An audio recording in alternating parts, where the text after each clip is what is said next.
Welcome, Aries. I'm very happy to have you here. Thanks for joining me. This is your reading for mid-March 2022. We will have half an eye on the full moon, which is happening in Virgo this Friday the 18th of March. Excuse me. This is good for Aries Sun, Moon, Rising and any other significant Aries placements. It's a general reading, so we will cover whatever comes up in the energies, be that love or career, personal development, spirituality, anything like that. I'm going to have a quick look at your past energies, your current energies, and where those energies might take you, bearing in mind that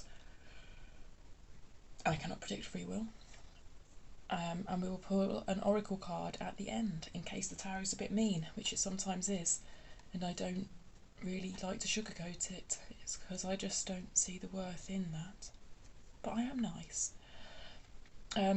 This is a reading for the Aries collective, okay? So not every single message is going to resonate, so please take what does resonate and leave the rest behind. And I'm so happy to have you here, as I've said. Thank you so much for all your likes and shares and subscribes, which are helping this channel to grow and to find the people that may connect with the readings. Thank you so much. With that being said, let's get you some cards, Aries.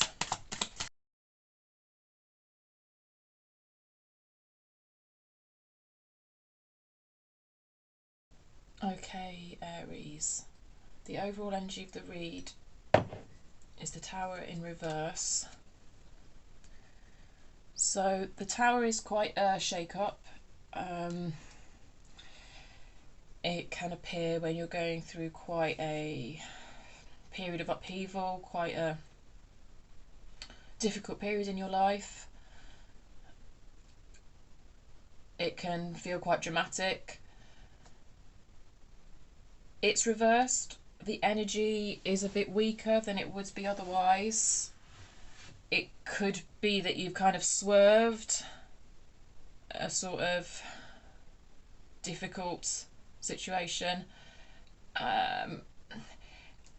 What I think is probably happening for most of you is that this is a sort of internal shake-up, if you like.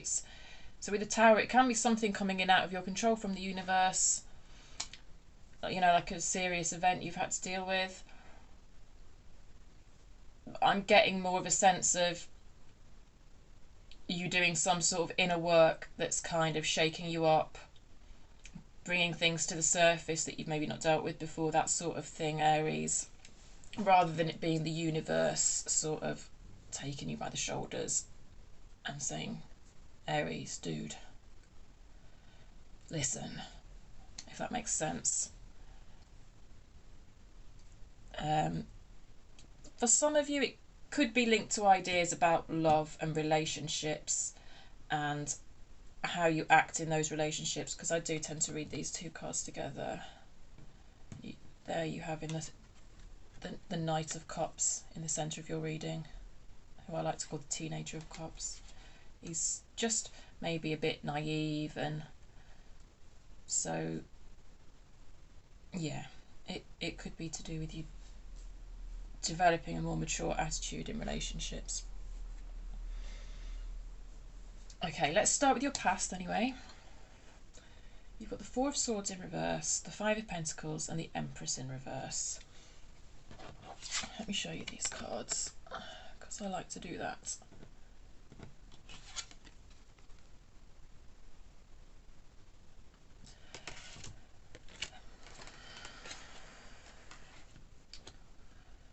So the Empress is quite a nurturing energy. It's reversed here, so I do see you trying to direct that energy towards yourself.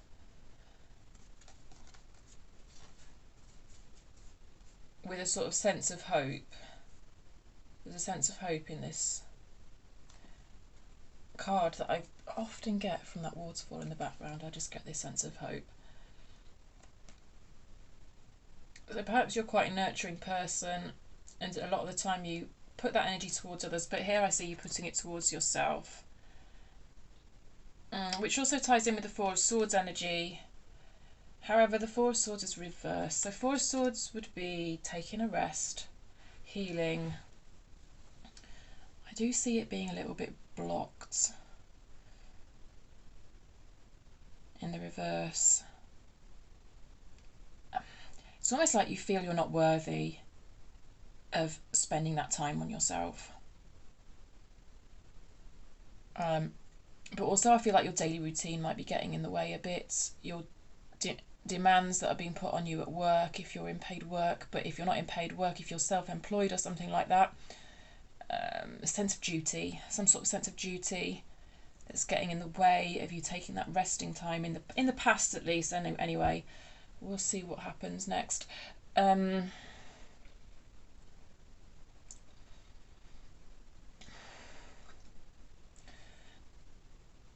I said not feeling worthy of spending that time on yourself, but there's another sense of lack here, another sense of not worthy here as well.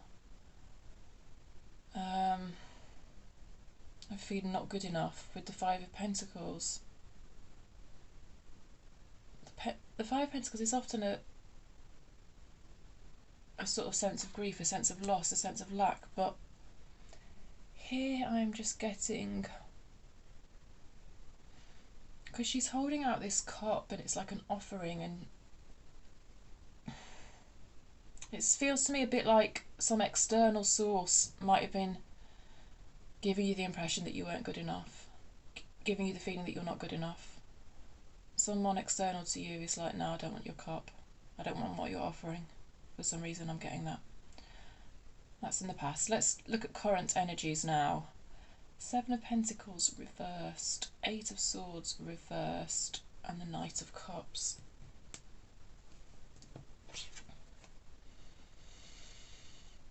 Yeah. Seven of Pentacles is about evaluating, assessing the evidence. It's quite a slow, patient energy.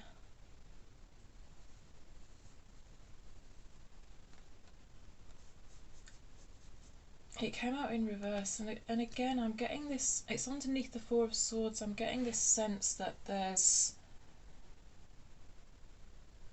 not enough time for you to just sit down and say, right, let's have a look at where I'm at. It's like you're not, either you're not prioritising it because you don't think you're worth it, or there's such a sense of duty that you can't find the time to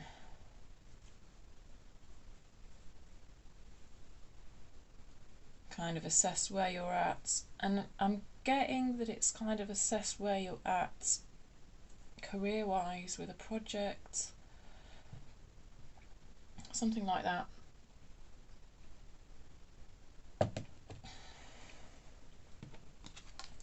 You've got the Eight of Swords reversed. I'm happy to see this reversed because I think it shows you moving on from this energy. You can see here she's very, well, trapped. She's not seeing things clearly. She's wearing a blindfold.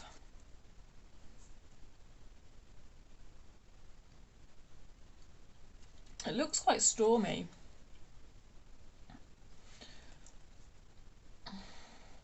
It's like you're creating a storm in your own mind by overthinking all your fears and thoughts, repetitive thoughts of what could go wrong are surrounding you. But you're blinding yourself to the thoughts of, well, what could go right, which is a very human thing to do.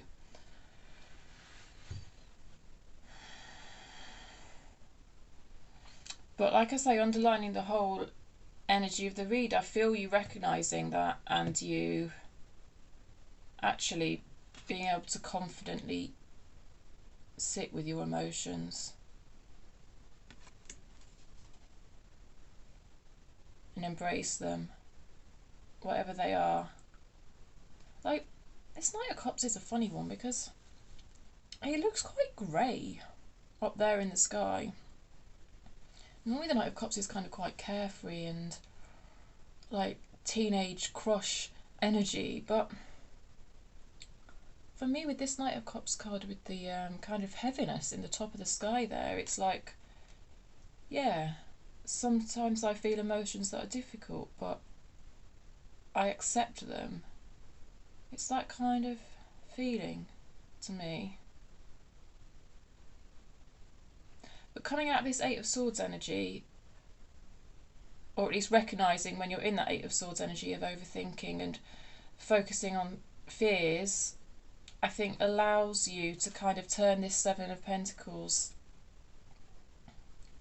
upright and actually take that time to kind of assess where you're at with a project. Or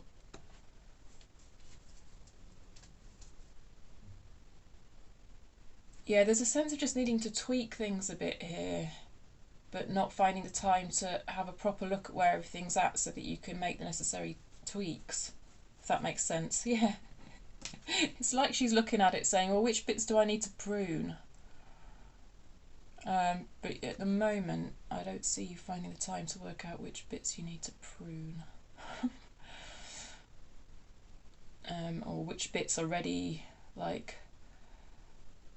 I don't know, say it's a rose bush, like which bits are ready to cut off and harvest, which bits are ready for harvest, what needs pruning, all that sort of tweaks, little tweaks that you need to make, but you haven't sat down and taken those steps. So let's see how you're moving forward in the future. Yeah, with the Six of Wands, I definitely see you moving further out of this Eight of Swords energy. Because the Six of Wands comes after the Five of Wands. The Five of Wands can be conflict within yourself. The Six of Wands is kind of moving on from that, the next step. And you can see the sun is shining in this card, and there's blue skies through that doorway.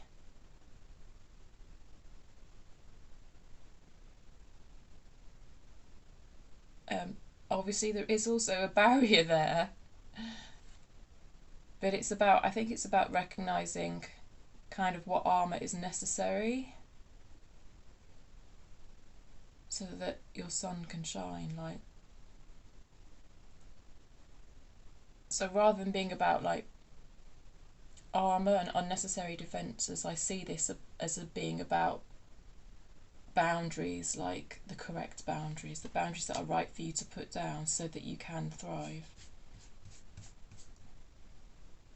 Seven of Wands came out in reverse. Again, I see this card as being about boundaries. Like, what are the necessary boundaries?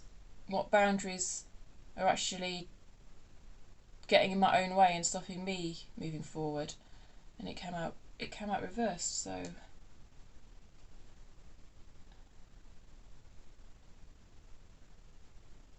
I do see you moving on from unnecessary boundaries. There's a bit of a risk of burnout with the Seven of Wands in reverse for me, because it can be about standing up for issues that you feel very, very strongly about, but sometimes to your own detriment. So it's just about finding that balance of when do I need to speak up and when do I actually need to take the time for self-care and make sure my Empress is not reversed. But moving forward, I do see a nice kind of consistent energy towards taking care of what needs to be taken care of. And ultimately, the outcome, the potential outcome, is a wish come true, to be cheesy and to be very book definition-y. There's these cups are overflowing. There's various things in these cups. There's a pineapple, some money, a melon. So this, I mean, so the fruits is what we were talking about here, weren't we? About harvest and finding that time to actually see what's ready to be harvested. And so we've got the harvest here in the cups. So it is like you have found that time.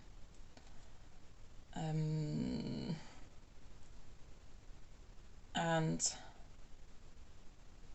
because of your diligent, consistent hard work, things have come into fruition. I think for a lot of you this relates to a work situation or a self-employment situation, a project, something like that. And your whole it's sixth house, sixth, I can't say that word, sixth house energy that is relevant for you with the full moon in Virgo. So with that being about daily routine and kind of duty, it makes sense that the Knight of Pentacles has come up for you in the future, because it does represent that diligence and that hard work, and also a faith and trust in yourself and in nature and in the universe, that moving forward things will happen for your highest good, and it, you know, the results are there. The results are there, looking like they're there for you. Okay, I hope that made sense for you, Aries. Let's pull you an oracle card before we go. Not that the tarot was very mean today. I don't think the tarot was that mean, do you? But it's nice to finish on an oracle card all the same. So let's do that for you, Aries. What is a final message for Aries, please? Can we have a final message, please, for Aries? Oh, you got two. So be it. Oh, my goodness. What did I say about trust and faith in the universe? When I lean on the faith of the universe... Sorry, when I lean on the faith of the universe, peace becomes real. I mean... I do love it how oracle cards tie in with readings. Oh, look at those two owls. Through prayer and meditation, I create a ripple effect of peace in the world. So that, to me, both of those cards feel very Knight of Pentacles to me. Which this feels like a bit of an advice card for you as well. Just to keep that consistency and diligence and, you know, kind of commitment on a day-to-day level. Yeah, lovely, Aries. Okay, I hope that made some sense to you. I hope you feel heard. I hope you've benefited from listening to it. Thank you for being here.